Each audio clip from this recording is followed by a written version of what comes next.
오늘 기도원에 대해서 우리가 성경을 두 군데를 보겠는데요. 먼저 사사기 7장 7절에서 10절 앞에 부분 제가 까만 글을 읽겠습니다.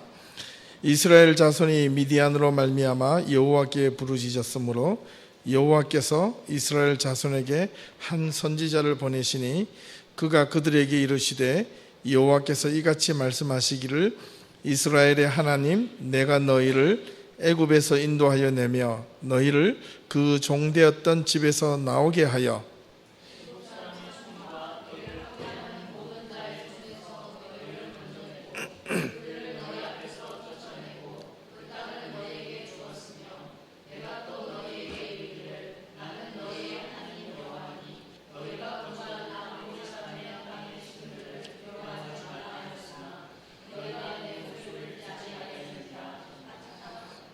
그 다음에 사사기 7장 19절에서 24절까지를 또 넘겨서 한번 보겠습니다. 기드온이 가서 염소 새끼 하나를 준비하고 가루 한 에바로 무교병을 만들고 고기를 소쿠리에 담고 국을 양푼에 담아 상수리 아래 그에게로 가져다가 드리매 하나님의 사자가 그에게 이르되 고기와 무교병을 가져다가 이 바위 위에 놓고 국을 부으라 하니 기드온이 그대로 하니라.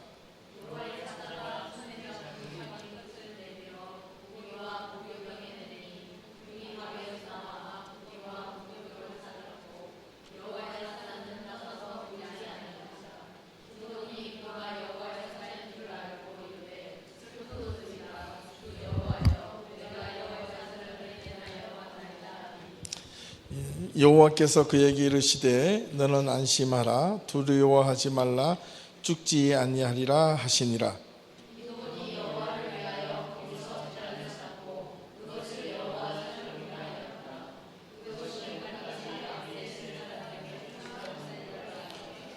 칠 7장으로 넘어옵니다.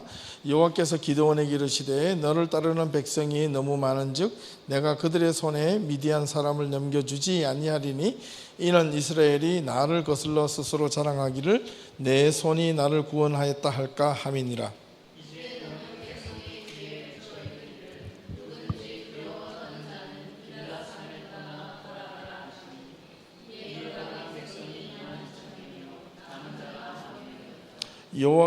여호와께서 또 이르시되 백성이 아직 많으니 그들을 인도하여 물가로 내려가라. 거기서 내가 너를 위하여 그들을 시험하리라. 내가 누구를 가리켜 내게 이르기를 이 사람이 너와 함께 갈 것이요 내가 누구를 가리켜 내게 이르기를 이 사람은 너와 함께 가지 말 것이니라 하면 그는 가지 말 것이니라 하신지라.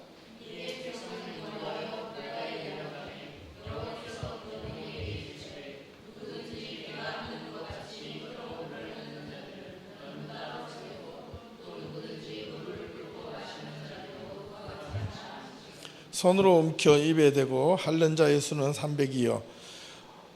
300명이요 그 외의 백성은 다 무릎을 꿇고 물을 마신지라. 여호와께서 기드온에게 이르시되 내가 이 물을 핥아 먹은 300명을 너희를 구원하며 미디안을 내 손에 넘겨주리니 남은 백성은 각각 자기의 처소로 돌아갈 것이니라 하시니.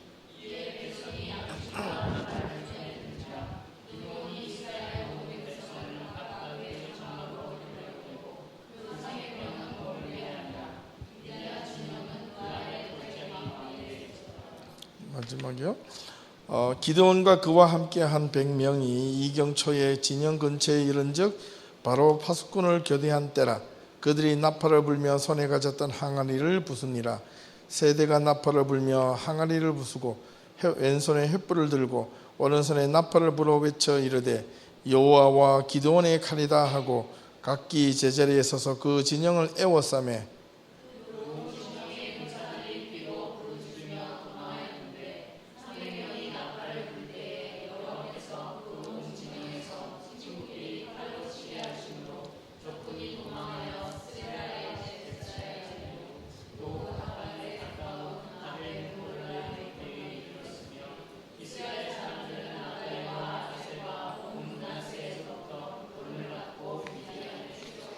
아멘. 예. 기드온에 대해서 중요한 부분은 기드온과 미디안의 전쟁에 있는데요. 그다음 그림을 한번 보시죠. 예. 일단 그림을 한번 보시면 됩니다. 전쟁했던 곳은 저 위에 오른쪽 위에 엔하롯, 엘벳산, 아멜 무홀라 사이에서 일어났던 전쟁입니다. 저 왼쪽 위에 부분입니다. 그리고 나중에 쫓아가서 따라잡는 부분이 저기까지 내려왔고, 이 기드온의 전쟁에 대한 내용은 시편 83편에도 그 내용이 나옵니다. 그 다음요, 기드온의 전쟁, 주전 한 12에서 11세기경에 일어났던 역사적 사건이죠. 조금 더 구체화되면 저기서부터 전쟁이 엔돌과 엔하로 사이에서 노란 점선에 있었던 것은 이스라엘 백성들을 모았던 부분이고, 그 다음에 이제 녹색 그 세모 집처럼 되어 있는 것은 거기에 미디안 사람들이 모여서 진을 치고 있었고, 이스라엘 백성들이 전쟁을 어떻게 에워싸서 전쟁을 치러가는 곳입니다. 그 다음요, 이걸 이제 역사적인 지도로 보면 기드온에 나오는 미디안과의 싸움부터, 미디안들이 진영이 있었던 곳이 저기인데 약간 평야지대인데 이렇게 둘러쌌다는 거죠. 예. 그 다음 이 장면이 우리 아까 방금 읽었던 하나님께서 이스라엘 백성들을 모을 때 전쟁 군사를 하러 간 사람을 모을 때 처음에는 32,000명 정확하게는, 그런데 그 사람들을 이제 걸러내는 방법 중에 하나가, 최후의 마지막 방법이 일부러 이제 물을 마시게 하라. 그래서 물을 시험하는 것을 그림으로, 고대의 그림으로 나와 있는 내용입니다. 그런 거는 이제 유럽 같은 데 가보시면 뭐 교회 벽화나 이런 데 종종 나타나고, 이거는 일반 그림으로 만들어져 있습니다. 그 다음요, 예, 여기가 어디냐면 그 유명한 이 기드온의 샘이라고도 하고요, 이 미디안 백성들을 치러 가기 위해서 이스라엘 백성들에게 물을 마시게 했던 그 장면입니다. 그 연못 못 같은 겁니다. 또 그 다음요, 예, 이렇게 지금 그렇게 자리가 울타리를 쳐가지고요, 예, 실제로 남아 있는 자리입니다. 낙석주의 표시가 있죠. 예, 예. 그 다음요, 예, 엔돌, 다볼산, 미디엘, 아멜렉 진영이 있고, 예, 언덕 위에 산이 이렇게 있습니다. 그죠? 평야지대기 미디안들이 진영이 있으면 언덕 산을 둘러싸 가지고 항아리를 깨고 횃불을 치고 나팔을 불면 한밤중에 어떻게 보면 좀 혼비백산하겠죠. 예. 그 다음, 예, 이제 오늘 우리 주신 말씀을 가지고 기도원에 대해서 한번 잠깐 살펴보겠는데요. 스토리에 대한 내용들은 우리가 잘 알기 때문에 빨리빨리 넘어가겠습니다. 예. 기드온은 누구인가라고 했을 때 므낫세 지파입니다. 아비엘세 사람 요아스의 아들이라고 성경에 나와 있고요. 그 이름의 뜻은 베어서 쓰러뜨리다, 무너뜨리다, 이제 이런 뜻을 가지고 있습니다. 보통 이 사사기니까 판관기라기도 하기도 하고, 사사라는 내용이 중요한데, 사사가 나오게 된 배경이 있습니다.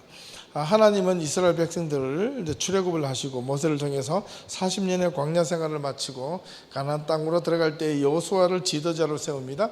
여호수아를 지도자로 세워서 가나안 땅으로 들어가서 다시 약 한 15년간 이스라엘 가나안 땅에 대한 정복기가 나오죠. 정복을 마치고 여호수아가 마지막에 이제 110세에 죽게 됩니다. 죽고 난 뒤에 이제 그 다음에 지도자가 없어요. 그래서 사사기 우리가 잘 아는 1장으로 잠깐 넘어가면 1장 1절입니다. 여호수아가 죽은 후에 이스라엘 자손이 여호와께 여쭈어 이르되 우리 가운데 누가 먼저 올라가서 가나안 족속과 또 싸우리까? 여호수아가 또 싸우리까? 이런 말이 있으니까 정복을 여호수아에서는 다 한 것처럼 보이는데, 실제로는 사사시대까지 이스라엘이 가나안 땅을 완전히 정복을 하지는 못했습니다. 그러고 나서 여호수아가 죽어요. 죽고 나서 이제 이 나머지 사람들과 함께 데리고 어떻게 이 가나안 땅에 살 수 있겠습니까? 이스라엘 자손이라고 그랬거든요. 그래서 이스라엘 민족들입니다. 한두 사람이 하나님께 물은 게 아니라 뭐 대표적으로 누가 그렇게 했는 건지 않는데 아마도 추측하기를 제사장이나 이런 사람들이 물었지 않았을까 싶어요. 그때 이제 유다가 올라가서 다시 한 번 더 먼저 앞서서 남은 이스라엘 백성들 가나안 땅을 정복을 하라. 첫 번째 정복했는 것이 예루살렘과 그 다음에 헤브론을 쳐서 정복을 합니다. 그 당시까지는 예루살렘에는 이방 가나안 족속들이 하나님의 성지라고는 지금 이스라엘의 수도죠. 예루살렘이 하나님의 땅이 아니라 이방인의 땅이었습니다. 아브라함 시대에 보면 살렘 왕 누구죠? 살렘 왕 멜기세덱인데 이게 살렘이라는 것이 예루살렘입니다. 예루살렘 지역의 그 옛날 이름이 살렘이었습니다. 그래서 이 예루살렘과 헤브론을 치게 되었는데 거기서 다시 정복을 합니다. 그래서 정복하고 나서 하나님께서는 이제 지도자가 없어졌잖아요. 여호수아 이후에. 그래서 하나님은 이스라엘 백성들에게 명령하십니다. 이제 지도자가 없어도 괜찮다. 너희들이 12지파를 나누어지고 그 다음에 이제 그 곳곳마다 레위 지파를 통해서 하나님께 잘못해서 판관을 하고 재판을 할 수 있는 여러 가지 기본적인 시스템은 갖추어졌으니까 너희들이 문제가 생기면 내가 하나님께 나에게 부르짖으라. 그럼 내가 너를 도와주리라. 그렇게 해서 처음에는 이제 이스라엘 민족의 지도자가 없었습니다.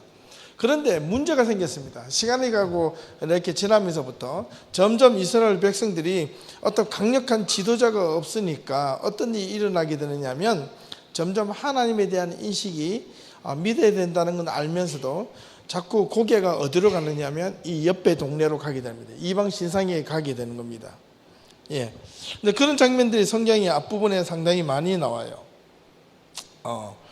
1장 27절을 보면 므낫세가 베스안과 그에 딸린 마을의 주민과 디아낫과 그에 딸린 마을의 주민들과 돌과 그에 딸린 마을들의 주민과 이블람과 그에 딸린 마을들의 주민과 무깃도와 그에 딸린 마을의 주민들을 쫓아내지 못하며 가나안 족속이 결심하고 거주에 거주하였더니 이스라엘이 강성한 후에야 가나안 족속에게 노역을 시켰고 다 쫓아내지 아니하였더라.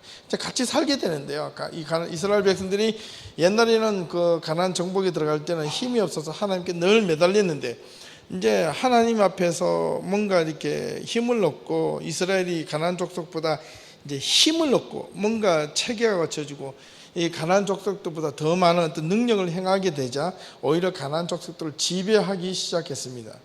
지배하고 나니까 이스라엘 백성들을 얘네들은 처음에 이제 가데스 바네에서 가나안 땅으로 들어갈 때 이스라엘 백성들이 어떻게 부르짖었습니까? 12정탐꾼에 갔을 때 40년 뒤로 거슬러 올라가면 그죠? 예. 그 여호수아 15년까지 합치면 약 한 55년 뒤로 거슬러 55년 전에는 이 가나안 땅이 들어가기에 말도 안 되는 땅이라는 거예요. 그들은 우리의 밥이라고 하는 여호수아 갈렙의 이야기가 전혀 먹히지 않고 우리는 그거 들어가면 다 죽습니다 라고 했는 이 이스라엘 백성들이 55년 뒤에 이제 역전이 된 거예요. 가나안 사람과 이스라엘 사람들이 오히려 그 힘의 경쟁에서 역전이 돼가지고 이스라엘 백성들이 힘이 있기도 하고 가나안 사람들이 이제 쫓김을 당해서 그 지역에서 버림을 받거나 유랑생활을 하거나 그 땅을 잃어버리게 된 겁니다. 그러니까 힘이 있게 됐죠.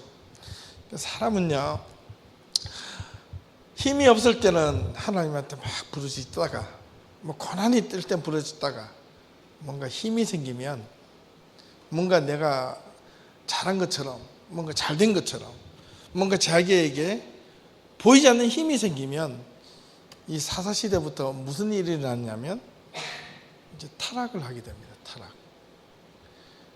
어떤 본격적인 타락이 어떻게 일어났냐면 2장 11절이 대표적인 이야기인데 2장 2절부터 우리가 앞에도 안 적었지만 먼저 좀 보셔야 됩니다. 너희는 이 땅 주민과 언약을 맺지 말고 그들의 제단을 헐라 하였거늘 너희가 내 목소리를 듣지 아니하였으니 어찌하여 그리하였느냐. 이거 하나님이 지금 그 이야기를 하시는 거거든요. 그러므로 내가 또 말하기를 내가 그들을 너희 앞에서 쫓아내지 아니하리니 그들이 너희 옆에 옆구리에 가시가 될 것이며 그들의 신들이 너에게 올무가 되리라 하였노라. 여호와의 사자가 모든 이스라엘 모든 자손에게 이 말씀을 이르며 백성이 소리 높여 운지라. 그러므로 그곳을 이름하여 복임이라 하고 그들이 거기서 여호와께 제사를 드렸더라. 이 문장을 내용을 보면 이스라엘 백성 하나님께서 가나안 땅을 정복하고 이방 신상을 다 제하려는데 제하지 않고 이 가나안 족속을 다 쫓아내는데 안 쫓아내고 그건 누가 되느냐. 그래서 너희들이 이 문제가 평생 앞으로 살아가는데 너희 옆구리의 가시처럼 아주 아킬레스건을 건드리는 그런 아주 고난의 역경의 삶이 될 것이다 라고 하나님이 예언하니까 4절에 여호와의 사자가 이 자손에게 이 말씀을 하니까 백성이 소리 높여 운지라. 왜 울었겠어요? 뭐 때문에 울었겠습니까? 억울해서 울었겠습니까? 그럴 수도 있겠죠. 근데 문제는 뭐냐면 하나님 이 울었던 첫 번째 이유는 하나님 우리는 그렇게 살지 않겠습니다. 말씀대로 살겠습니다. 어떻게 보면 회개의 눈물이에요. 회개의 눈물이고 정말 하나님 앞에 올바르게 살겠다고 결단의 눈물인데 그래서 이제 제사를 드리는 겁니다. 그런데 그게 얼마 못 가가지고요. 2장 8절에 보면 여호와의 종 눈의 아들 여호수아가 110세의 죽음에 장사하였고 10절에 보면 그 세대의 사람도 다 그 조상들에게 돌아갔고 그 후에 일어난 다른 세대는 여호와를 알지 못하며 10절에 여호와께서 이스라엘을 위하여 행하신 일도 알지 못하였더라 이렇게 기록이 되어 있습니다. 여기가 중요한 단서가 있는데 그 믿음의 유산을 제대로 올바르게 연결주지 못했다는 거예요. 그러니까 하나님을 알고는 있었어요. 몰랐다는 건 아닙니다. 이 알지 못했다는 이 말은 그 다음에 내용을 이끌기 위해서 하는데 올바르게 가르쳐 주지 못했다는 거예요. 쉽게 말하면 교육이 안 돼 있다는 거예요.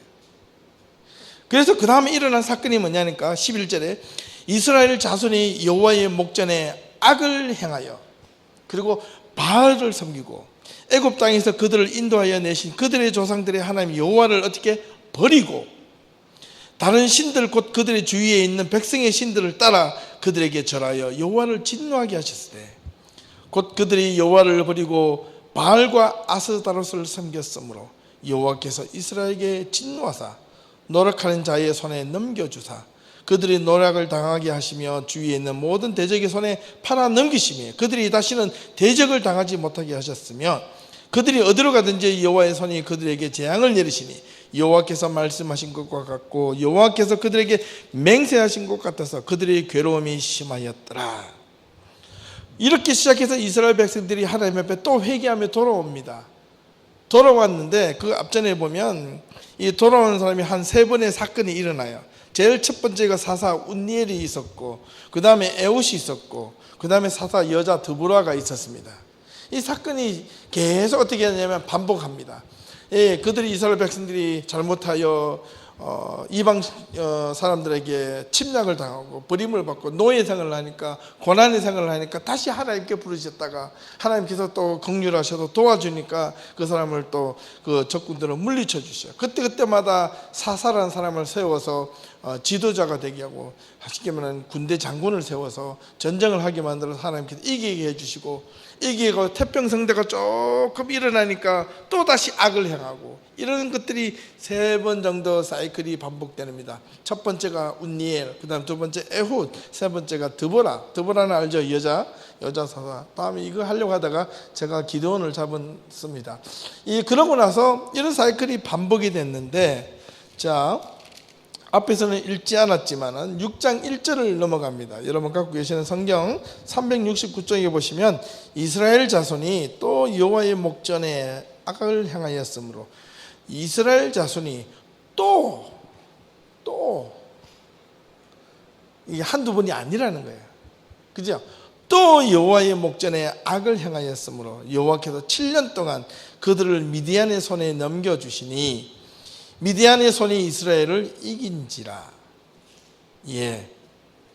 예전에는 이스라엘이 가나안 족속들을 지배하고 막 이렇게 다스렸는데 또 여호와 앞에 악을 행하였으니 여호와께서 7년 동안이나 무려 미디안이 이스라엘을 지배하게끔 했습니다. 그 지배하는 과정이 뭐냐면 앞에 보시는 악을 향해 7년 동안 미디안에 손을 넘겨줬는데 무엇보다도 이스라엘이 그 땅에서 이제 농사를 짓고 농사를 파종 이제 곡식을 거둘 때가 되면 미디안 사람이 아멜렉 사람과 동방 사람들이 이 이스라엘에 올라와서 그들이 거두었던 모든 토지 소산들을 다 이렇게 거두어서 자기네 뺏어서 가져가 버리는 거예요.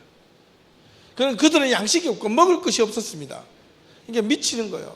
굶어 죽게 생겼습니다.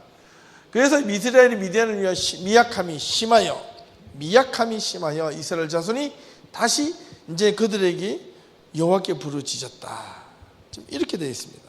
네. 근데 이 부르짖었다. 한번 생각해 보십시오. 이 여호와의 목전에서 악을 행하였기 때문에 그 악은 무엇일까요? 그 악은 그 다음 페이지에 나오는데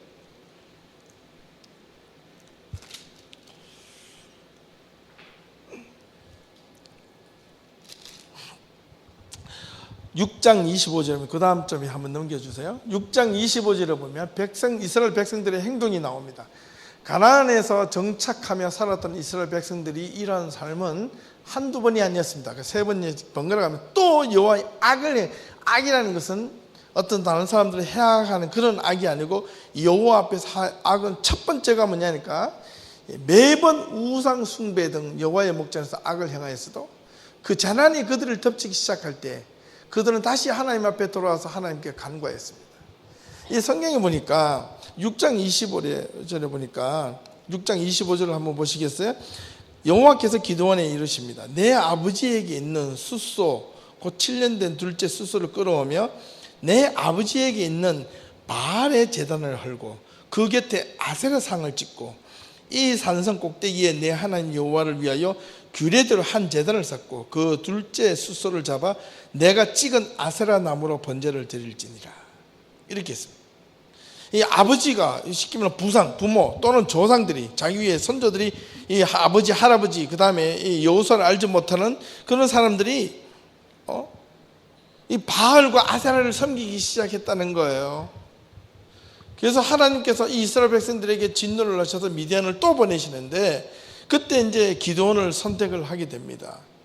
이스라엘 백성들의 행동이 그 조상들의 행동이 이 결정적인 행동이 바로 이겁니다. 이 바알과 아세라를 섬기기 시작했다는 그 원인이 있습니다. 운니엘과 에훗과 드보라도 똑같이 마찬가지입니다.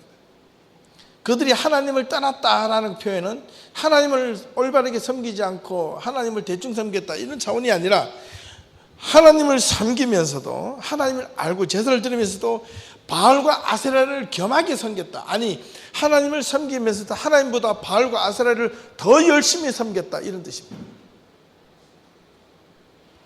그래서 하나님이 그 이중적인 모습을 이스라엘 백성들을 보고 견딜 수가 없었던 겁니다. 이게 오늘 사사기 전체에 가장 큰 이슈가 있습니다. 이게 무슨 말일까 도대체? 왜 하나님은 바알과 아세라를 싫어할까? 자기의 경쟁적인 신의 모습이기 때문에 우상이기 때문에 단지 그건 아니에요. 우리는 주로 그렇게 했기 때문에 하나님이 막 질투의 하나님, 우리가 창세기 출애굽기에 보면 그런 말씀 하잖아요. 질투의 하나님, 나 외에 다른 신을 두지 말라. 무조건 하나님의 입장에서 그러시는 것 같지만은 하나님이 원래는 인자와 사랑과 긍휼이 많으신 하나님인데 왜 질투를 하셔요? 예? 근데 왜 이 이스라엘 백성들이 바알을 섬기고 아세라를 섬기게 된 그 이유가 뭔가를 우리 아셔요. 하나님 한 분만으로 만족을 못했기 때문에 그렇다는 건데 왜 하나님 한 분만으로 만족을 못할까? 그 이유를 아셔야 돼요. 우리가 교회 와서 신앙생활 할 때 예를 들면 이런 겁니다. 내가 하나님 앞에 우리가 열심히 하나님을 열심히 섬기고 하나님께 믿으면 보통 교회에서 하나님께서 은혜 주신다, 축복 주신다, 참 능력 많으시다 줍니다. 근데 그걸 기대합니다. 우리 신앙생활 많이 합니다. 그러나 우리가 축복 하나님께서 반드시 주십니다. 예, 때로는 물질적인 축복도 주시고 건강의 축복도 주시고 여러 가지 많은 복을 주시는데 그런데 그 축복이란 그 자체에서 매달리다 보면 하나님이 나의 축복해 주시는 그 하나의 대상이지 하나님 자체로서 하나님의 말씀으로 따라서 어떤 사는 것보다는 그 축복에 먼저 포커스가 맞춰져요. 근데 그 축복이 나한테 안 이루어졌을 때 내 신앙과 내 믿음과 내 삶이 자칫하면 무너질 수 있다. 근데 내가 이스라엘 백성들에게 그런 상황이 오게 되는 거예요. 또 반대로 내가 삶이 강해지고 힘이 있어 보니까 마치 하나님의 은혜가 아니라 내가 한 것처럼 내가 뭔가 잘해서 한 것처럼 생각이 들 때 하나님의 점점 내 머리의 기억 속에서 멀어지게 되는 거예요. 그러다 보니까 그 하나님보다 더 크게 보여지는 또 다른 신이 있는데 그 신이 뭐야? 바알과 아세라는 거예요. 바알과 아세라가 가지고 있는 그 신앙의 형태는 우리가 야훼 하나님을 바라보던 신앙의 형태보다 훨씬 더 축복적이고 기복적인 것이 많아요. 예. 그러니까 그들의 축복과 삶은 곧 뭐냐니까 내 이생의 행복과 자랑이 출세예요. 많은 부를, 그 바알에게 내가 받은 것에도 몇 배를 더 주면 하나님이 그 바알과 아세라는 그보다 더 많은 것을 주시는 거예요. 그렇기 때문에 그들의 풍요라는 것은 엄청난 그 신의 축복이에요. 바알의 축복이고 아세라의 축복이에요. 예. 하늘과 땅에 어떤 그 은혜가 없으면 곡식이 이루어지지 않나요? 그게 가장 큰 그 당시에 이슈였는데, 그런데 야훼 하나님께서 우리에게 주시는 그 축복과 바알과 아세라가 이렇게 섬기는 그들에게 축복의 개념이 이스라엘 백성들이 힘이 생기는 순간부터 뭔가 생각이 달라지기 시작하는 거예요. 힘이 없었다면 두 가지 중에 한 가지가 있어요. 이스라엘 백성들이 진짜 야훼를 버리고 바알을 쫓았거나 계속해서 야훼를 붙잡았거나 끝까지 붙잡았거나. 왜? 바알과 아세라를 섬겨봐야 별거 없다고 생각했던, 옛날에 자기 조상들이 섬겼던 야훼 하나님 끝까지 붙잡으려고 했던 거나, 그 둘 중에 하나였다는 거예요. 그런데 힘이 생기니까 이것도 붙잡고 싶고 저것도 한번 해보고 싶고 이런 마음이 생기기 시작하는 거예요. 우리 크리스찬들이 이걸 가지고 우리 삶 속에서 우리가 적용을 해볼 때, 우리가 살아가면서 우리의 신앙이, 내가 어떤 살아가다가 신앙이, 믿음이 잘 될 때는요, 처음에는 하나님의 은혜인 것처럼 생각하다가 조금 더 시간이 지나면 내 마음에 좀 강팍이 있어요. 강팍이라는 것이 딴 게 아니고 마음이 완악해진다는 것은 바꾸어 말하면 좀 교만해지기 시작해요. 내가 일을 하고 내가 뭐 했기 때문에 내 능력이 있어서. 그런데 그것은요, 그냥 그 사람이 자기 스스로가 그렇게 마음이 올라오는 게 아니라 옆에 주위에서 그 사람을 그렇게 부추겨요. 부추길 수밖에 없어요. 내가 높은 지에 올라갔으면 주위의 사람들이 높은 사람들한테 정말 높이 앉을만 하시죠? 이런 소리 들으니까 처음에는 아닙니다 하다가 자꾸 들으면 그런 것 같아 라고 생각이 들기도 시작한다는 거예요. 하나님이 제일 싫어하시는 것 중에 하나가 뭐냐면 우상을 섬기는 것보다 더 싫어하시는 것이 뭐냐면 그 교만입니다. 교만해서 우상도 섬기게 되는 거거든요. 교만해서 하나님을 버리게 되는 거고, 교만해서 하나님보다 자기를 더 우선으로 생각하는 거예요. 예. 근데 그런 마음들이 이 사사시대에 이제 있었습니다. 목전에서 이스라엘 백성들. 그런데 이스라엘의 부르심에 대한 하나님의 역사가, 하나님의 선지자를 이스라엘에게 보내시어 이제 꾸짖으시는데, 그 선지자가, 네 번째 선지자가 기드온입니다. 그런데 이 기드온이 어떻게 하나님께서 부르셨는가? 큰 용사여, 이렇게 부르셨습니다. 기드온은 당황합니다. 왜? 하나님을 한 번도 만난 적이 없는데, 하나님을 한 번도 만난 적이 있는데 하나님이 와서 네가 뭘 좀 해야 되겠다, 지금 이렇게 이야기하고 있습니다. 예, 이스라엘 백성들이 이제 그 다음 장에 한번 보시면, 기드온이 왜 미디안 사람들에게 알리지 아니하려고 밀을 포도주 틀에 타작하고 있었는가? 왜냐하면 그 당시에 기드온도 역시 누구를 두려워했느냐면 하나님을 두려워한 게 아니라 이 미디안 백성들을 두려워했습니다. 자기가 수고하고 수확했던 이 곡식들을 미디안 백성들이 다시 와서 뺏어갈까 봐, 이게 곡식 틀을 틀어야 되는데 이게 포도주 틀에다가 몰래 숨겨가지고 곡식을 틀어서 양식을 몰래 보관하고자 했던 겁니다. 이 기드온도 이렇게 숨어서 이렇게 일을 했던 타작하고 있었습니다. 그때 하나님이 천사가 미디안에게 찾아오셔서 미디안을 공격하여 이스라엘을 구원해라 라고 명하였으나, 이 기드온은 처음에는 자신이 없었습니다. 왜냐하면 방금 말씀드렸지만 기드온은 한 번도 하나님을 만난 적이 없거든요. 천사도 만난 적이 없습니다. 그래서 뭐라고 이제 딜을 하는 겁니다. 하나님, 내가 당신인 것을 내가 어떻게 압니까? 하나님이시면 어떻게 알겠습니까? 그렇게 이야기하는 겁니다. 앞에 분은 이제 수수를 끌어와서 이제 제단을 쌓고, 그러면 그렇게 하자 하나님이 첫 번째 요구하시는 게 이제 뭐냐면, 밑에 수수를 끌어와서 제단과 바알상을 하기 전에 요구를 하는 것이 있습니다. 예. 6장 19절에서 보면 기드온이 염소 한 에바와 무교봉을 가지고 속구리를 담아서 국을 양푼에 담아서 가져오게 하며, 우리가 오늘 읽었던 본문, 하나님의 사자가 그에게 이르와 고기와 무교봉을 가져다가 바위에 놓고 국을 부으라 하니까, 여호와의 사자가 지팡이를 가지고 거기에다가 탁 대니까 불이 확 살라지고 그것이 타서 없어지고, 그 다음에 하나님의 사자가 똑같이 없어졌습니다. 22절을 보니까 기드온이 그제서야 하나님의 여호와의 사자인 줄 알고 기드온이 통곡을 합니다. 슬프도소이다. 여호와여, 주 여호와여, 내가 여호와의 사자를 대면하여 보았나이다. 이 말이 뭐냐면, 옛날 구약 시대는 하나님을 바라보면, 하나님을 만나면 죽는다고 생각했거든요. 하나님을 만났다는 거예요. 하나님을 보았기 때문에 자기는 이제 죽을 수밖에 없는 존재라는 거예요. 그때 3절에 보니까 여호와께서 그에게 이르시되 너는 안심하라, 두려워하지 말라, 죽지 아니하리라. 그때 이제 기드온이 여호와를 위하여 제단을 또 한번 샀습니다. 그래서 여호와의 샬롬이라고 불렀고, 나에게 평안을 주셨다는 겁니다. 마음의 두려움에서 두려움을 없게 만들어 주셨다고 말씀하신 겁니다. 그러고 나서 그날 다시 여호와께서 기드온에게 이르시되 이렇게 말씀을 하시는 겁니다. 무엇을 하라고요? 제단을 쌓고 너희 아버지가, 너희 조상들이 섬겼던 여호와가 아니라 바알과 아세라 상을 다 찍어버리라. 바알의 제단을 헐어버리고, 아세라는 목상이라 그랬잖아요. 찍어버린 그 목상을 가지고 하나님의 제단에 땔감으로 사용하라.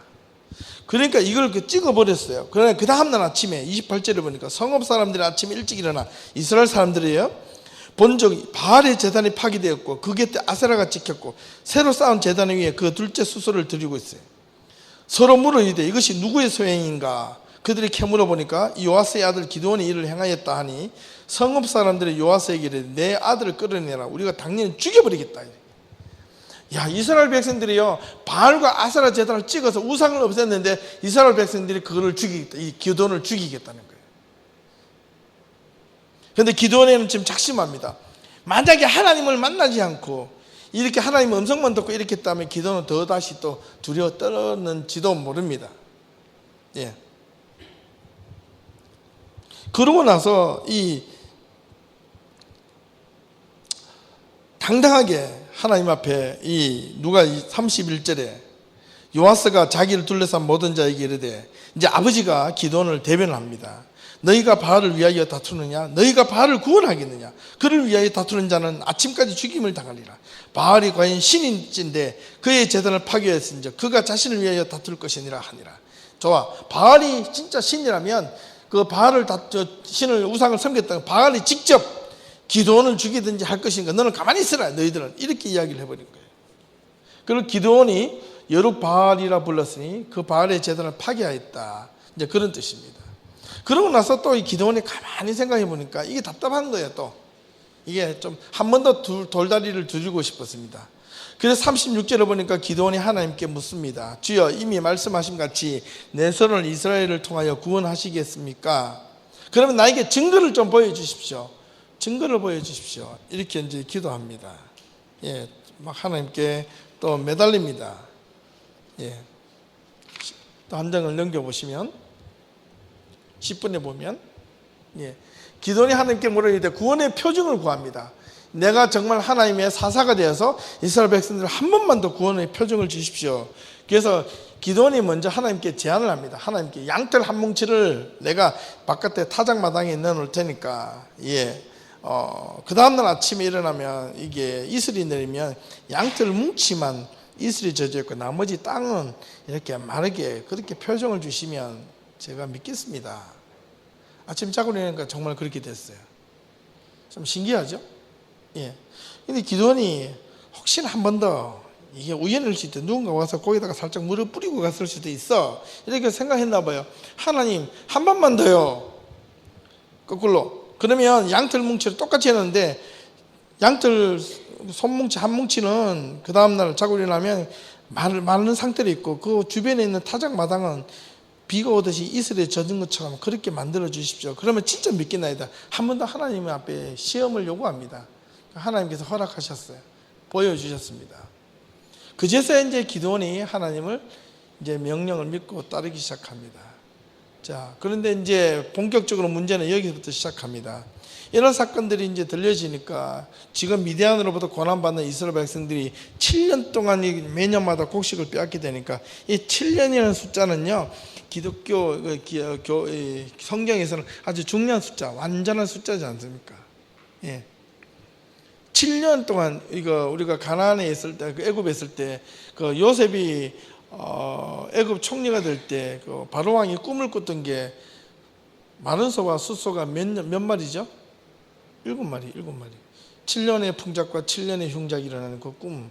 그 7이라는 숫자는 그 사람이 살고 죽는 완전한 숫자이기 때문에 아주 중요한 의미를 갖고 있습니다. 7년 동안 이들에게 곡식을 빼앗겼다는 것은 이제 거의 죽게 되었다는 거예요. 그런 상태에서 이스라엘 백성들이 이제는 하나님을 따라야 되겠다. 처음에는 그래도 바알을 따르고 하려고 했었는데 하나님을 따를 수밖에 없었다. 그래가지고 하나님 앞에 이제 기드온이 드디어 용사로 미디안을 치기 위해서 작전을 세우는데 기드온이 작전을 세우지 않습니다. 하나님께서 기드온에게 어떤 사람들을 데리고 네가 전투에 나가라고 이야기합니다. 그런데 이 전쟁도 상당히 재미있습니다. 칼과 창으로 전쟁을 하는 게 아닙니다. 예. 그러고 보니까 앞에서 전쟁을 하러 나간 이스라엘의 고대 역사의 몇몇 가지들이 보이네요. 그죠? 여리고를 가나안 땅에 들어갈 때, 여리고를 점령할 때 어떻게 점령했습니까? 어떻게 전쟁하러 간 사람이에요? 그 여리고 성을 두고 하루에 한 바퀴씩 돌고 7바퀴 돌고 성가들을 통해서 야 하면서 다 같이 이스라엘 백성들이 와 소리 지르는 거 성이 무너져요? 이 세상에 어떤 전쟁사가 그런 게 있답니까? 활 한 번 안 쏘고 칼 한 번 안 쏘고 피 한 방울 안 흘리고 다 이겼어요. 그런 전쟁의 역사가 과거에 있었습니다. 그런데 이스라엘 백성들은 지금 이 사람들은 그 전쟁의 역사를 기억이 가물가물한 게 아니라 잊어버리고 있다. 그러니까 하나님께서 기도를 통해서 어떻게 역사하시겠는가? 처음에 전쟁하러 나가자 하니까 이 기도원의 말을 듣고 모집했는 사람이 32,000명이 왔습니다. 기도원이 보기에도 이 정도 군인 되면 할만하겠죠. 아무리 오합지졸이라도 32,000명이 되었다면 저 같아도 한번 붙어보겠어요. 대부분 사람들, 현실적으로 세상적인 사람들은 32,000명, 이제 전쟁 한번 해볼 만하다. 근데 하나님의 계획은 그게 아니었다는 거예요. 이 32,000명, 이거 보니까 오히려 문제가 있다. 기도원에게 이야기합니다. 이게 겁쟁이들도 있다, 분명히. 겁이 나는 사람 다 돌아가야 된다, 말해라. 이러니까 뭐라 그럽니까? 기도원이 그대로 이야기합니다. 자, 32,000명이 뭐 있는데 너희들이 두렵거나 힘들어서 도저히 전쟁을 못하겠거든. 괜찮다. 내가 너희에게 용서를 해줄 거면 다 돌아가라. 이러니까 32,000에서 무려 22,000명이 돌아갑니다. 3분의 2가 돌아가요. 근데 1만 명이 남았습니다. 기도원이 보기에 낙심은 됐습니다. 그래도 1만 명이나 남았는데 할부만 하겠다. 하나님 보시기에 그것도 아니라는 거야. 그러면 이 기도원이 어떻게 했습니까? 마음이 좀 불안하지 않을까요? 내가 만약에 이게 장군이라고 누가 데리고 나간다면 32,000명에서 10,000명밖에 안 남았다면 이게 전쟁의 3분의 2가 패배한 건데 뭔가 두려움이 좀 생겼을 것 같아. 근데 하나님은 그것만 갖고 나가기도 사실 힘겨운데 하나님은 그거 아니다라는 거예요. 그러면 그들에게 또 시험을 하라는 거예요. 어떻게? 그게 기도원의 셈에 물에 가서 정말 전쟁을 준비할 자가 있느냐 없느냐 그걸 파악하라는 거예요. 가들에게 순서대로 그 사람들에게 기도원의 시내까지 들고 가서 아직 전쟁도 하지 않았습니다. 그죠? 아직 적군이 쳐들어오지 않고 지금 군인을 뽑을까 말까 하는 이 상태에서 사람들에게 기도원 시내까지 들고 가서 물을 마시게 합니다. 여러분 같았으면 어떻게 마셨을까요? 그냥 가서 물 좀 먹고 와라. 10명씩 그냥 보고 합니다. 물 먹고 와라, 물 먹고 와라. 근데 바가지도 아무것도 없어요. 물이 저렇게 아까 샘이 있는데 그럼 물을 어떻게 먹겠습니까? 잠시 놓고 두 손을 떠서 먹겠지, 그지? 엎드려서 무릎 꿇고. 그렇게 했던 사람이 몇 명이나 했다고요? 10,000명 중에? 9,700명. 무려 9,700명이 그렇게 무릎 꿇고 창과 칼을 놓고 엎드려서, 왜냐하면 아직 전쟁도 아닌데, 전쟁도 시작도 안 했는데, 전쟁하면 그 사람도 칼고 들고 나갈 수 있지만 전쟁도 안 했는데, 아직 아무것도 안 했는데 물을 먹으라니까 칼과 창을 옆에 놓고 물을 그렇게 마시는 게 어떻게 보면 당연한 줄도 모릅니다. 그런데 칼과 창을 들고 한손으로 무릎을 꿇고 한 손으로 이렇게 마시는 사람이, 야, 너 아직 전쟁도 안 했는데 왜 그렇게 바보같이 먹어? 좀 벌컥벌컥 먹어봐. 이렇게 오히려 핀잔을 들을 수 있는 사람이 300명이에요. 하나님의 방법은 달라요. 그 모습을 보자 하나님이 기드온에게 그렇게 이야기하셨죠. 미리. 어떻게? 엎드려서 물을 두 손으로 먹는 말고 창과 칼을 들고 한쪽으로 물을 개가 할 듯이 핥아서 먹는 사람을 뽑아라. 왜 그랬을까요? 전쟁이 시작도 안 됐는데 9,700명이 그렇게 물 먹는 게 잘못된 게 아닙니다. 잘못된 게 아니었다는 겁니다. 네. 기드온이 미디안까지 치는 과정이 처음에 기드온을 따르겠다 이제 32,000명, 10,000명, 그 다음에 남은 1만의 군사를 물을 마시게 구분을 하여 손으로 움켜대고 입에 하는 자 수가 겨우 300명. 나머지는 준비되지 않는 자로 취급하여 그들까지 그냥 오케이, 괜찮아, 돌아가. 자, 지금 미디안 군대와 아말렉이 같이 모여 있습니다. 그들은 수만 명이 모여 있습니다. 300명으로 지금 뭔가 보니까 지금 오늘 이 시대로 아마 특수전을 할 것 같은데, 게릴라전. 근데 이 사람들이 특수 훈련을 받은 사람도 아니고 게릴라 훈련도 받은 사람도 아니고, 특수부대에서 훈련을 받으려면 미니멈 몇 년 동안 훈련을 받아야지 제대로 몸도 만들어지고 식스팩도 좀 만들고 어깨 좀 이래가지고, 그런 사람들이 이게 아놀드 슈왈츠 제네 같은 사람들이, 또 람보 이렇게 실베스터 스톨론 같은 사람들이 한 300명 모여야지 겨우 몇만 명 죽일 수 있는데, 이 사람들은 배도 나오고 오합지졸이에요. 그런데 단지 뽑혀야 된 이 사람은 어떤 사람이다?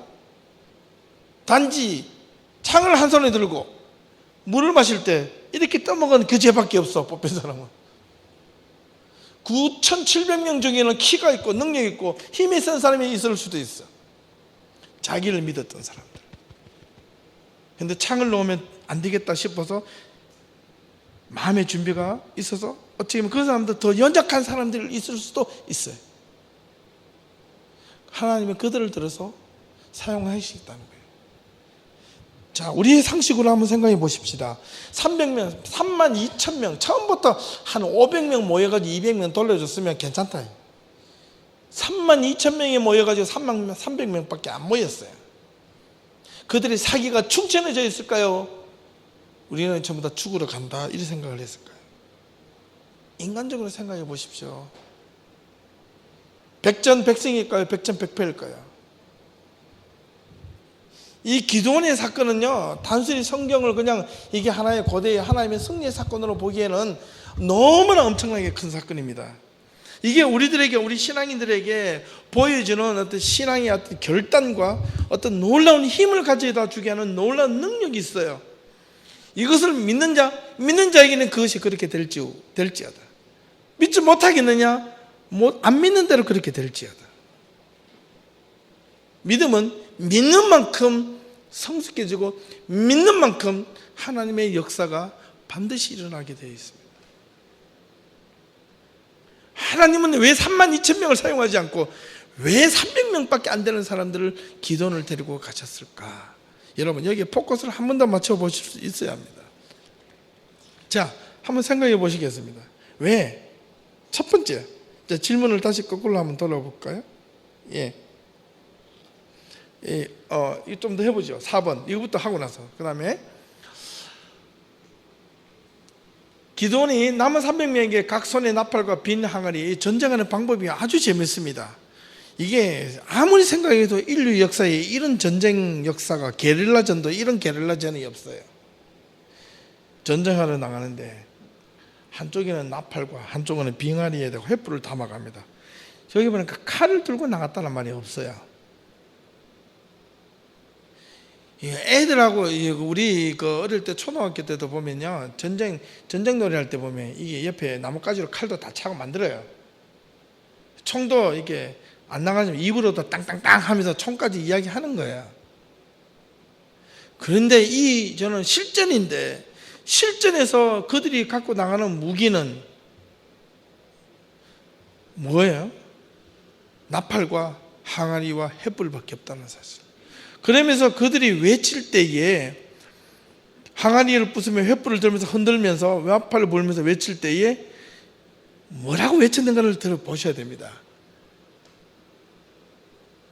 같이 읽어보실래요? 시작. 여호와와 기드온의 칼이다. 놀랍죠? 여호와와 기드온의 칼이에요. 무슨 놈의 칼이 횃불입니까? 무슨 놈의 칼이 항아리예요? 무슨 놈의 칼이 나팔입니까? 만약에 이런 작전을 이 미디안과 아말렉이 알았더라면 나팔을 불어라, 들어오너라 이랬을 거예요. 그들이 지키는 파수꾼만 해도 애들이 다 이기고 남아요. 그럼요. 그런데 전쟁의 역사는 또 밤에 했기 때문에 하나님께서 역전을 시켜주셔서 300명의 군사들이 미디안 군대 전체를 진멸하고 도망가는 사람까지 따라가서 죽였다고 되어 있습니다. 자, 이후에 백성들에게 40년 동안 다시 평화가 오는데, 평화가 40년 동안 일어났을 때는 이런 기적과 이적을 보고 나서 역시 하나님, 이렇게 보기 때문에 하나님을 섬겼다. 그런데 40년이 지나고 나서 또 여호와 앞에 악을 행하였더니 그 다음에 또 나와요. 그렇게. 이게 인간의 모습입니다. 자, 중요한 거를 다시 한 번 더 돌아가죠. 이제 앞으로 이제 이야기를 해보면, 자, 제가 이것은 없지만 질문을 제가 두 가지를 한번 드려볼게요. 첫 번째, 왜 이스라엘 백성들을 다시 한 번 더 하나님을 알면서도 하나님을 알지 못했겠지만 알지 못했던 것이 정말 몰라서 모르는 것이 아니라 몰랐다면 여호와를 부르시는 게 다 아닙니다. 그죠? 하나님을 알고 있었어요. 하나님을 안 것보다, 그들이 알고 있는 하나님보다 바알과 아세라를 더 열심히 섬겼다는 거예요. 그들은 왜 그렇게 했을까? 좀 여기 질문을 던져보고 싶은 겁니다. 왜 그렇게 했을까요? 그들에게 바알과 아세라는 도대체 어떤 존재입니까? 이걸 묻고 싶은 거예요. 여러분 마음속에도 우리가 하나님을 섬기고 있잖아요. 하나님을 믿고 있잖아요. 여러분의 마음속에 또 다른 바알과 아세라가 여러분 마음속에 없는지 돌아보셔야 됩니다. 여러분 마음속에 그 바알과 아세라가 마음속에 어떤 형태든지 들어오면 하나님에 대한 기대감과 하나님에 대한 어떤 희망이 반감이 되고 줄어들게 되어 있어요. 그 줄어드는 그 반감이 아니다, 내 믿음이 약해서 하나님을 더 열심히 찾아야지가 아니라 그 줄어든 만큼에 대한 그 반감에 대한 그 퍼센테이지가 바알과 아세라에게로 가게 되어 있습니다. 그 말은 곧 오늘 이 시대로 말하면 무엇일까? 뭐라고 할 수 있겠어요? 그럼 우리가 하나님을 섬기고 하나님을 알고 하는 방법이 뭘까요? 예를 들면 주의를 잘 지킵시다. 그 다음에 금요일에 나와서 같이 말씀을 들읍시다. 하나님 말씀대로 따라 삽시다. 근데 사람들은요, 이해는 해요. 정말 이해를 해요. 이해를 안 하는 게 아니라 이해를 한다고 전제를 두고 시작하는 겁니다. 근데 많은 사람들은 교회 신앙생활을 할 때 그 삶에 대해서 넋두리를 합니다. 내 삶이 힘들어요. 장사를 해야 돼요.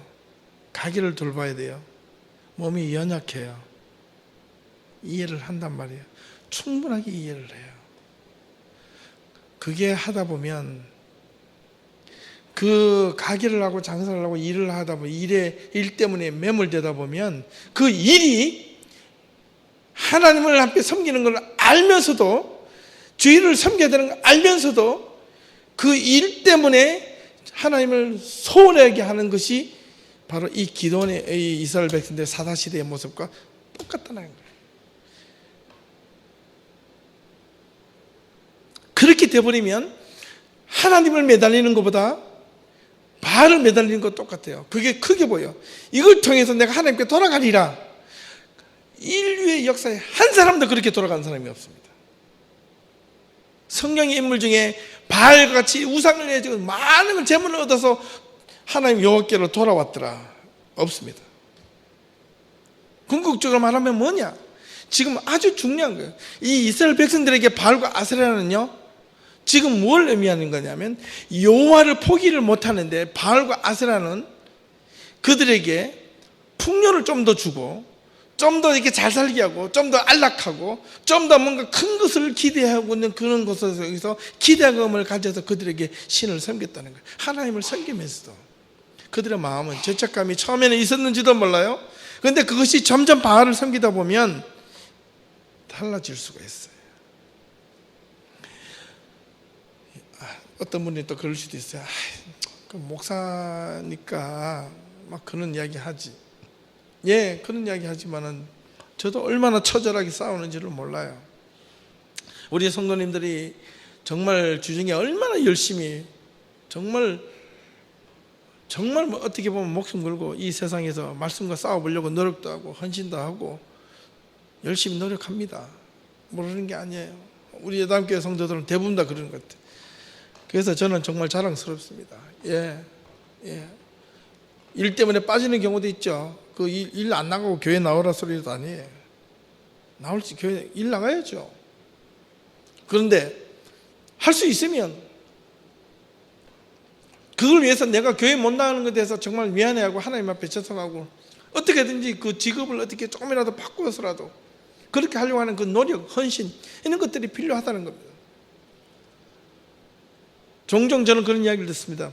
제가 지금은 못 나가지만 하나님 앞에 열심히 교회 나갈 수 있도록 준비하고 있습니다. 목사님 기도해 주세요. 예, 그 마음이 필요하다는 거예요. 지금 내가 이 직장이 좋으니까 내가 좀 시간 나면 가겠습니다. 지금 그게 아니고요. 내가 직장을 옮겨서라도 내가 주일날 섬길 수 있도록 하나님 도와주세요. 이렇게 마음이, 내가 그 마음 자체가 바알과 아세라보다도 내가 하나님을 더 열심히 섬기겠다는 것을, 하나님 앞에 더 온전히 내가 피를 꽂히고 목숨을 걸겠다는 그게, 그러면 하나님께서 그 사람에게 인생을 책임져 주시지 않겠는가 이 말입니다. 책임져 주시는 거예요.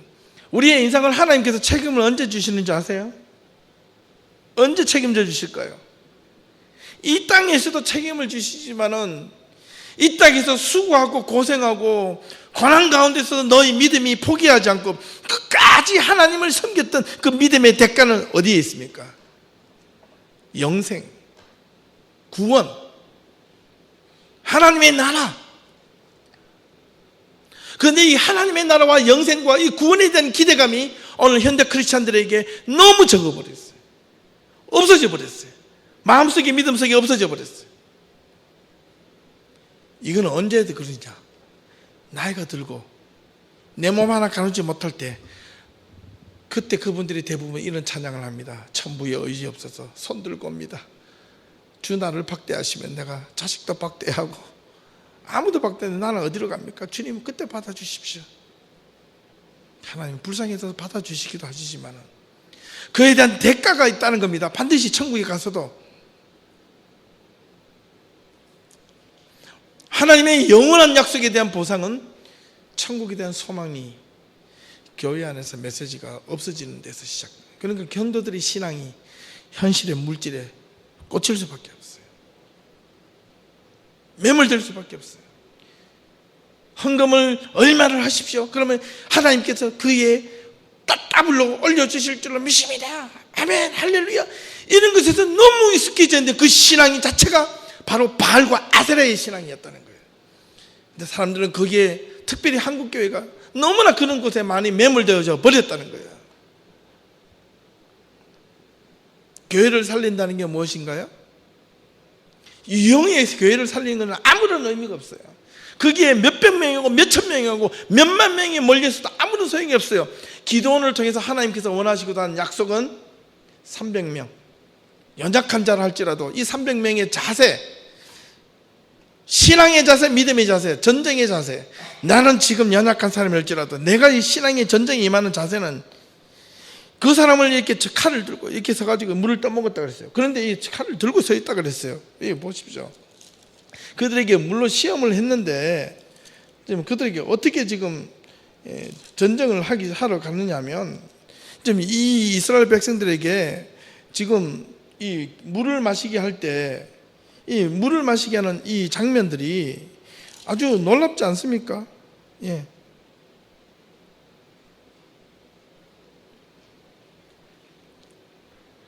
그런데 이 물을 마시는 이 장면 속에서 이스라엘 백성들은 전쟁하러 나갈 때 아까 방금 말씀드린 칼은 없었다는 거예요. 창도 없었고 아무것도 없었고 나팔과 횃불과 이 항아리만 들고 나갔다는 이 자체는 보니까 이거는 바보 같은 전쟁입니다. 그런데 하나님은 그 전쟁에 승리를 일으키게 해주시고, 우리의 약속은, 우리의 신앙의 핵심은 바로 무엇인가?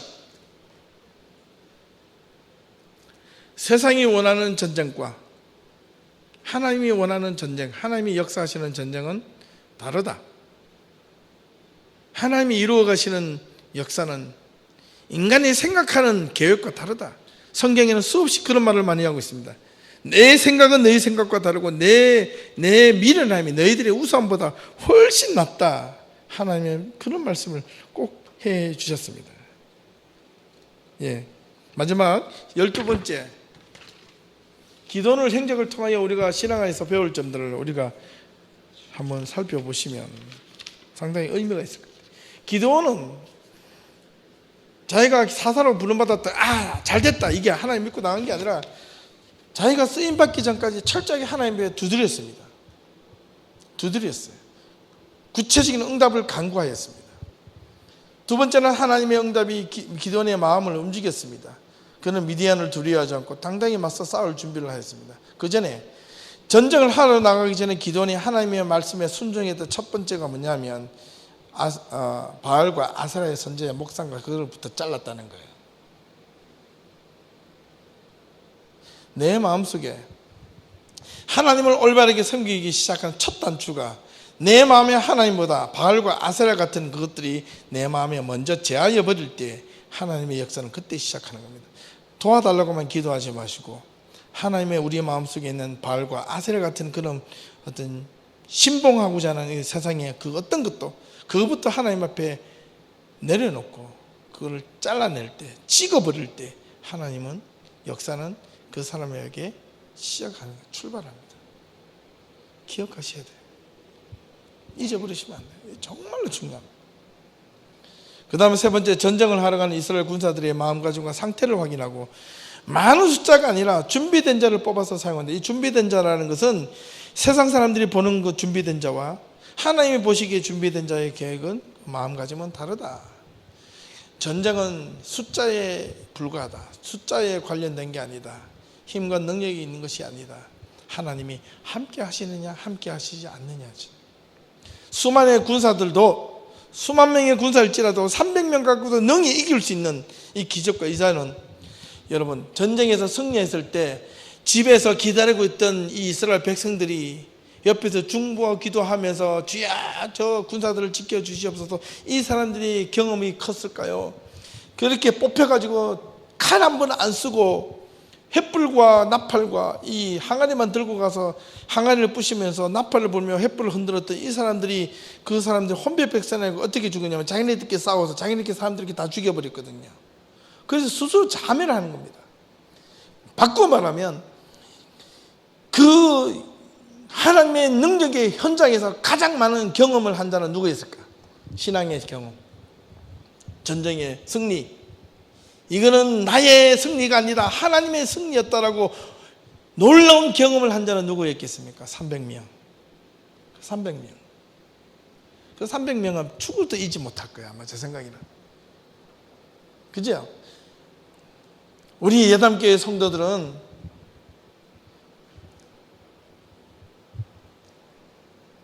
29,000명이 되지 말고 300명의 신앙의 경험을 하는 거룩한 백성들이 되기를 바랍니다. 300명. 바꿔 말하면 작아도 괜찮다는 거야. 적어도 괜찮다는 거야.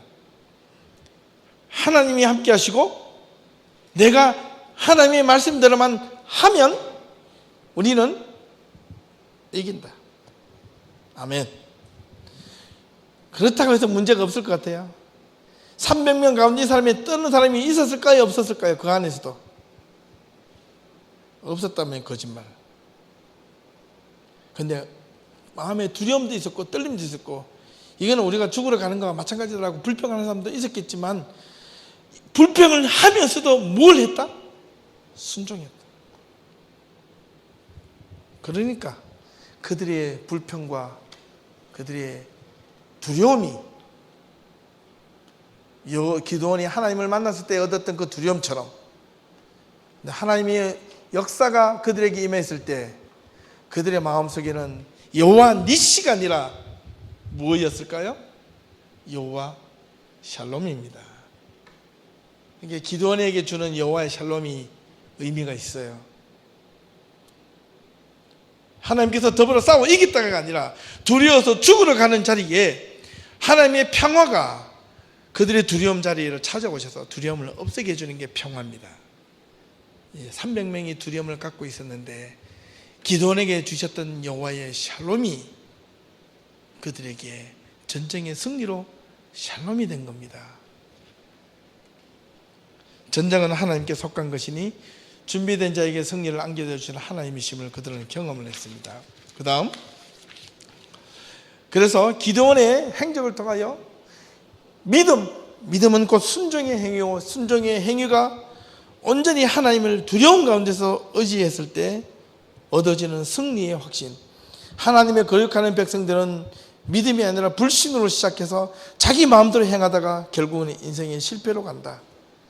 이게 성경이 이야기하고자 하는 큰 맥락입니다. 예.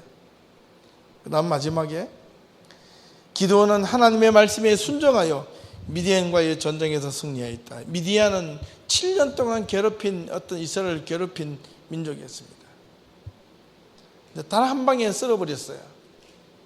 7년의 억울함이 한 번의 승리로 칼 한 번 안 대고 승리했습니다. 이게 하나님의 역사라는 거예요. 여러분, 우리의 삶 속에서 신앙생활 열심히 하다가 올바르게 하나님을 믿으려고 하는데 고난이 많으시죠. 예, 우리 예담께 적은 사람들, 교회 일을 섬기려고 보니까 얼마나 많습니까? 혼자가 사람이 적다 보니까, 사람이 많으면 한 두세 개를 나눠 하면 서로가 짐도 가벼운데, 사람이 적다 보면 내가 해야 될 그 짐이 한 개, 두 개가 아닙니다. 세 개, 네 개, 다섯 개가 짐을 져서 힘들게 사역을 할 때가 있습니다. 이게 작은 교회의 고난입니다. 어려움입니다. 예. 교회적으로 이야기하면 십자가입니다. 내가 져도 십자가인데, 이 십자가의 고난이 우리는 어떻게 보면 이 미디안과 같은 지루한 싸움인 줄을 몰라요. 예. 힘들고 어려워요. 고난스러워요. 그러나 하나님이 함께 하실 때, 하나님께 여호와께 부르짖을 때, 하나님의 때가 되시면 그 끝까지 포기하지 않고, 내 마음속에 있는, 우리가 일을 하면서도 작은 교회에서 마찬가지예요. 작은 교회라고 하나님만 붙잡는 게 아니에요. 우리가 지금 작은 교회에서 흔히 많이 이야기하는 게 뭘 이야기하냐면, 하나님 부흥시켜 주시옵소서. 그 부흥 자체가 나에게 바알과 아세라가 되면 이게 큰 문제가 돼요. 한 생명이, 우리 교회 중에 청년 한 명이 저한테 옛날에 그런 말을 했더구만요. 우리 교회에 돈 오시는 분이 한 명이라도 그 사람이 간절하고 갈급한 사람이 왔으면 좋겠어요. 아멘. 저는 정말 한 명의 잃어버린 영혼이 우리에게는 얼마나 귀중하고 소중하다는 것은 이 작은 교회에 있어본 목회자와 교인들이 많이 이해할 수 있는 거죠. 그 사람이 얼마나 소중하다는 것. 근데 큰 교회에 있어 보면 잘 몰라요. 한 600, 700명, 1000명, 2000명 있어 보면 몰라요. 고백 하나 드릴까요? 저는 예전에 한국에 있던 교회에서는 이렇게 자기 있어 본 교회가 한 번도 있어 본 적이 없었어요. 제가 너무나 당황했죠. 당연히 이렇게 해주면 할 줄 알았는데 아니더라고요. 그래서 제가 나중에 경험하고 한 2년 정도 지나고 나니까, 작은 교회의 어려움과 서러움과 고통은 여기 시작되는구나. 정말로 깨달았죠. 경험해 보지 않으면 모릅니다. 예. 그러나 우리 안에 바알과 아세라 같은 그것을 없애고, 우리 앞에 주어지는 그 어떤 고난도 내 앞에 있을 때 그것을 참고 말씀에 순종하면 어느 순간에 단 한 번의 승리로 지난날의 지루한 어떤 믿음의 싸움이 한꺼번에 해결될 줄로 믿습니다. 저는 이걸 믿습니다. 그래서 오늘도 이 자리에서 버티는 거예요. 억지로 버티는 게 아니라 하나님의 스릴을 만끽하며 버티는 겁니다. 하나님 오늘 주실래요? 내일 주실래요? 기다리겠습니다. 문제는 하나님이 줄까 말까 하나님 그러시든 말든지 저는 하나님 주실 때까지 나는 버티겠습니다. 그러는 거예요. 상황이 점점 안 좋아질지라도 이 기드온이 보기에 32,000에서 300명이 될 때까지 조건은 더 악화되었습니다. 아시겠어요? 무기를 하나도 안 갖고 나가는 것은 거의 전멸이나 마찬가지 속에서 하나님의 반전은 거기서 시작되는 겁니다. 우리는 그걸 보셔야 돼요. 믿음의 눈은 거기서 시작되는 겁니다. 자, 마지막인데 마지막 글자를 같이 한번 읽고 기도하고 마치겠습니다. 시작. 우리의 인생의 승패는 하나님께 순종하느냐 불순종하느냐에 달려있다. 순종과 불순종은 어떤 것인지 여러분들이 선택을 하셔야 돼요. 그것이 어떤 것이든지 여러분이 하나님께 기도하면서 얻어지는 순종과 불순종을 깨달으셔야 돼요. 그냥 목사가 이래라 저래라 이게 순종입니다 저게 불순종입니다 이렇게 말하는 것은 옳지 않습니다. 모르겠다 찾아오십시오. 그러면 이것이 이렇게 하면 좋을 것 같습니다 라고 이야기 드리는 거지. 여러분 마음속에서 움직여지는, 그렇기 위해서 진짜 올바른 순종을 하기 위해서요 말씀을 올바르게 배워야 돼요. 말씀을 제대로 배우면, 진짜 제대로 배우면 여러분 순종은 제대로 따라갑니다. 왜? 말씀을 따라갈 수밖에 없어요. 말씀이 나를 사로잡고 있기 때문에 절대로 100% 복종을 할 수밖에 없어요. 그런데 그 복종 안에 기쁨이 있답니다. 희망이 있답니다. 아무리 세상 사람들 보기에 넌 희망이 없어라고 단절되고 다 떠나간다 할지라도 그 속에서 희망이 있답니다. 믿습니까? 아멘.